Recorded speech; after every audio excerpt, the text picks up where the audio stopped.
Okay, I want to talk about people and their beliefs about their possessions. The only reason your money is worth anything is because you believe it is. To the Creator, he cannot be swayed with gold or horses, for he made all things. What shall we bribe or intimidate the Most High with? What has been made that he has not made? What can be destroyed that he cannot restore? But what the Lord destroys is gone indeed.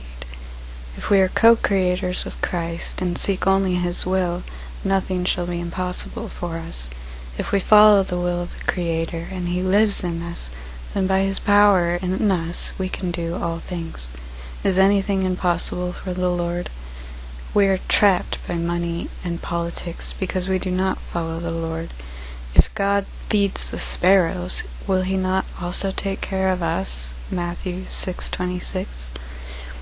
But our fear of lack, our selfishness, our pride, our jealousy, anxiety, and anger fill our minds with lies. Lies such as, I don't have enough, this person has more, so I must be inferior. Lies like, you need someone else to tell you the truth, you cannot attain truth on your own. Lies like, there isn't enough, that each person won't have sufficient for them. Foolish people, find your sufficiency in me, the Creator, the Lord of hosts, who not only feeds the birds of the air and the fish of the sea, but also cares deeply for my image, my living statues on earth, my representation in the universe. You creatures, you likeness of me, how long will you put your trust in lies instead of your Creator? The one who gathered much did not have too much, and the one who gathered little did not have too little. Exodus 16:18. Why would a mouse lament it did not have as much food as the lion? To each what is needed I give. A serpent slipped in and said to the mouse, Look, Creator has given you less daily food than he gave to the lion. You don't matter. He loves the lion more than you. You don't matter. The Father loves the lion more than you. And look, he gave the lion much territory, but you must dwell in small spaces. What do you matter? The Father hasn't given you anything compared to him. And the mouse starts to believe these things because it has little intelligence and begins to hoard up his food, trying to be like a lion. He becomes ever gathering, competing, hoarding, storing, jealousy, bitterness, protectiveness of possessions. This is how the mouse now acts towards his food. Because he was deceived into believing he needed as much food as a lion, and wasted his life gathering more and more, filled with bitterness and fear, eventually he is consumed by the cat. Now, the field mouse doesn't store past its day. It's constantly running across the field, going new places and creating more field mice. The mice who gather and hoard wind up in the walls of the prison of jealousy and fear, holding their possessions till they are consumed. Wake up! Why compare yourself to the lion? With more power comes more responsibility. And besides, a mouse cannot possibly consume in 1 month what a lion does in 1 day. Yet you try to have more than you possibly ever could use, and you cheat and lie and steal to take food from others, while you yourself have more than you need. But you are deceived into thinking you are lions, when indeed you are mice.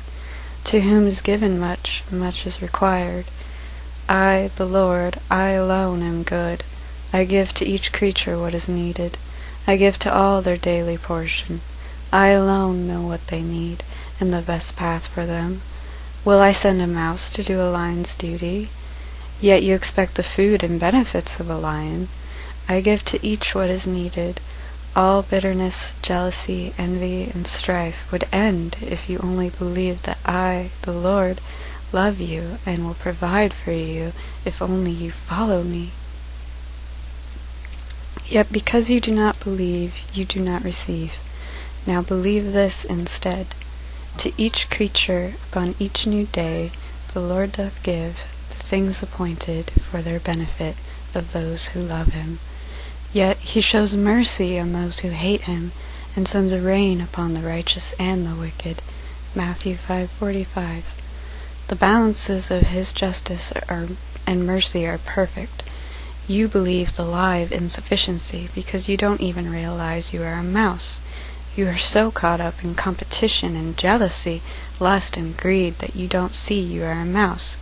A mouse eats less than a lion. So now where is the injustice? In my allotment of resources, or in the lie you believed about my character? All you care about is who has the most food, most territory, most females. You don't care to know your purpose. Everything has a purpose.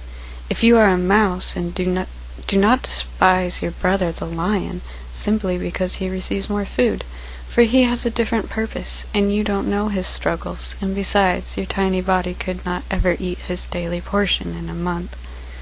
So why this resentment? Who is dividing you, and against whom? Who is breaking your mind and planting lies? Stop fighting other mice over who has the most food, but realize you are a mouse, and to fulfill your purpose, travel fast and far, making more mice. Quit trying to have the food, power, and might of the lion. Fulfill your purpose with what I have given you to accomplish it. If everyone lived according to my purpose for them, you would have peace. Instead, you have fighting and comparing, jealousy, pride, murder, stealing, all the fruits of destruction. Who is spreading this seed in you? Give thanks to the Lord, for he is good. His love endures forever. Will not the Creator who made the creation not also willingly, lovingly give that creation what it needs? If you care about something, you take care of it. Why do parents not want their 3-year-old getting a kitten? Because they don't expect the 3-year-old to be able to properly care for the animal, and if the parent doesn't scoop the litter box and feed it and brush it, it will most likely die. So they say, no kitten, you are not responsible enough to meet its needs. The Lord is the expert, humans are not.